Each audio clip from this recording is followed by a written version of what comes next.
Hey guys, today I am going to decode the whole UPSC in just 3 questions. Number 1, what is UPSC? 2, what in UPSC? And number 3 is what after UPSC. So the whole video is about UPSC, and so let's talk about UPSC. What is UPSC and what in UPSC? So the question goes with what is UPSC? So it's like started in not in the Indian premises. Like we can say that it started in the British rule. In earlier days, we used to say that it was all India services, which our top level officers used to attempt for the further studies and all the things and to serve in India. But later on, after getting independence, we made it more like an Indian premises, did all the things for it. So it's not after the independence that UPSC started, it's a long time ago it started. So let's see what's in the UPSC. What do you mean by UPSC? Let's just check that question.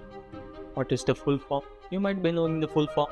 So in UPSC we have so many sectors which we can see, like it's for CSE, Central Services Examinations. It's also for engineering also. So the engineers you see in our city, the development engineers and all, that also comes from the UPSC also. So you might be thinking the UPSC has been conducting so many exams. So what is it?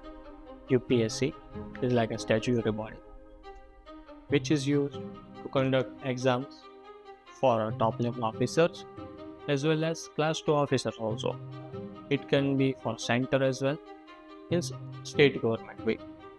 So today we are going to talk about the CSE examination, Central Services Examination. You might be knowing the collectors, SPs, the income tax officers, they all come from the CSE examinations. Here goes our second question. What in the UPSC? So we have to crack 2 exams in the prelims, that are CSET and general paper. General paper is like merit gaining paper, but the CSET is like a qualifying paper. Qualifying means you might be thinking how much marks you need to get. So it's like 66 marks is mandatory for you to get. If you don't get the 66 marks, you won't pass, and it's compulsory to get 66 marks.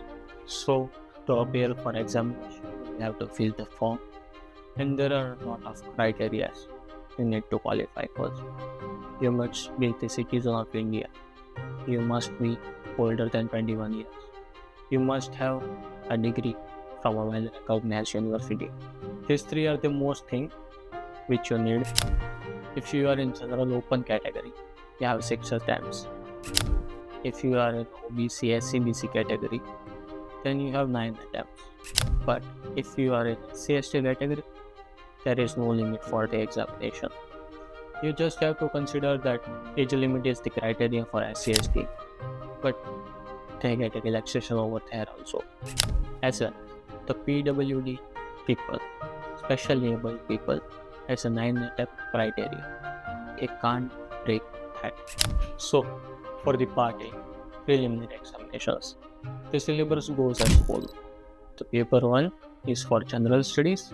It includes science and tech, economics, history, polity, governance, social welfare, and as well as current affairs. It includes current events, history of India and Indian national movement, India and world geography, physical, social, economic geography of India and the world, Indian polity and governance, constitution, political system, Panchayati Raj, public policy, rights issues, economy and social development, sustainability development, poverty, inclusion, demographics, social sector initiatives, as well as general issues on environmental ecology, biodiversity and climate change. Moreover, social science. So the paper 2, it includes comprehension, interpersonal skill, communication skill, logical reasoning and analytical ability, decision making and problem solving, general mental ability, and basic numeracy. These all things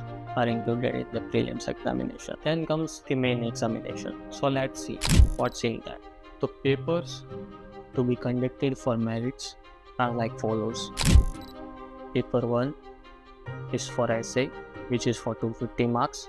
So we get topics on a recent basis and we have to write essays for it. It can be controversial, non-controversial. Let's see what comes in the paper 2. The paper 2, which includes General Studies 1, which is also for 250 marks, but it includes Indian heritage and culture, history and geography of the world and society, which has Indian heritage and culture, history and geography of the world and society. Indian culture will cover the silent aspects of art forms, literature, architecture from ancient to modern times. Modern Indian history from about the middle of 18th century till the present. The freedom struggle, post-independence, consolidation and reorganization within the country.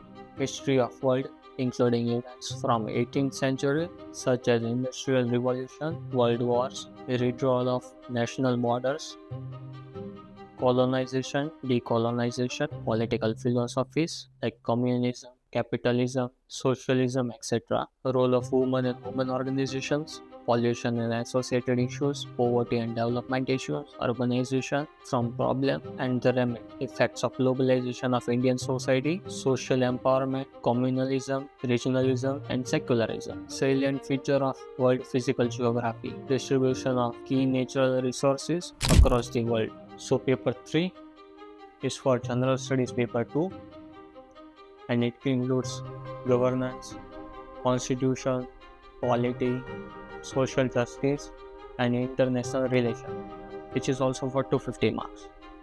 So it includes Indian Constitution, functions and responsibility of Union and states, separation of power between various organs, comparison of Indian Constitution scheme with that of other countries, Parliament and state legislature, structure, organization and functioning of the executive and judiciary, silent feature of Representation of People's Act, appointment of various constitutional government policies and intervention for development in various sectors, development processes and development industries, role of civil services and democracy, India and its neighbor relation, bilateral, regional and global grouping. After that, we can see that we have reached paper 4.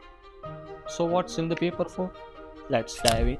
General Studies paper 3, and in that there are subjects like technology, economy, development, biodiversity, environment, society and disaster management, which is also for 250 marks. Indian economy and issues relating to planning, inclusive growth and issue arising from it, government budgeting, nature crops, issues related to direct and indirect farm subsidies, food processing and related industries in India, land reforms in India, effects of liberalization on the economy, infrastructure, investment and science and technology, achievements of India in science and technology, awareness in the field of IT, conservation, environmental pollution and degradation, disaster and disaster management, linkage between development and spread of extremism, role of external states and states across, role of external states, challenges to internal securities, security challenges and their management in the border areas, various security forces and agencies and their mandates. So that's all about paper 4. Let's see what comes in paper 5. It's for General Studies paper 4. Ethics, integrity, aptitude. The same, 250 marks. And human interface, aptitude, which includes content, structure, and function. Also aptitude and foundational values of civil services, emotional intelligence concepts, contribution of moral thinkers, public or civil services values, and ethics in public administration, probity in governance, and case studies on the above issues. So, now we have reached to paper 6 and paper 7. They both are the optional subjects. You can choose any one of the listed above. This we talked about, and it can be on any of them, which you feel free. There is no compulsory thing in the examination, so you can choose whatever you want. After clearing all the examination, like answer writing for the mains, as well as preparing for the interview, passing in the interview. There is a merit list system that score decides your whole future. So this concludes our question 2, what in the UPSC. So let's now see what after UPSC. What's your lifestyle going to be after the UPSC? There are a few posts which we get assigned on the basis of merit list. Let's see what are the posts, where are the training centers, and what are the salaries of that, as well as what are the responsibilities of that post also, but in the later period. Okay, so let's see what are the posts and training centers. If your rank in the merit list is high, then you might get the Indian Administrative Services, which is one of the 3 All India services, and the cadre is responsible for formulating and implementing government policies, as well as, so the training center is at Labasna, Missouri, and the responsibilities are formulating and implementing government policies as well as for the state. Then comes the second one of the All India Services, which is IPS, Indian Police Services. So the training center is at Sardar Vallabhbhai Patel National Police Academy in Hyderabad. It's the topmost post in the police services, as well as some of the IPS get allotted to RAW, Intelligence Bureau, or Central Intelligence Bureau, which we call CBI. The responsibilities would be maintain the security and safety and safeguard the people of India. The first post in Group A service is Indian Foreign Service. We might be knowing this post from Sri Jaishankar. So the training center is the same Labasna, and the people can move to Foreign Service Institute located in Delhi after training for a few time in Labasna.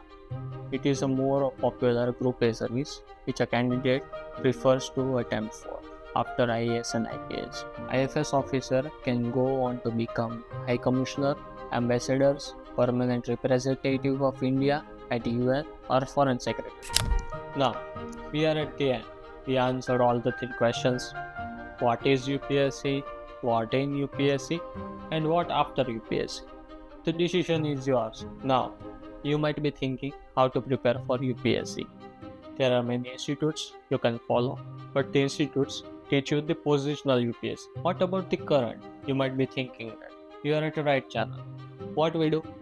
We first pick a topic, do the whole research on that topic, and prepare a video for that particular topic, as well as give you few questions that might come in UPSC examinations.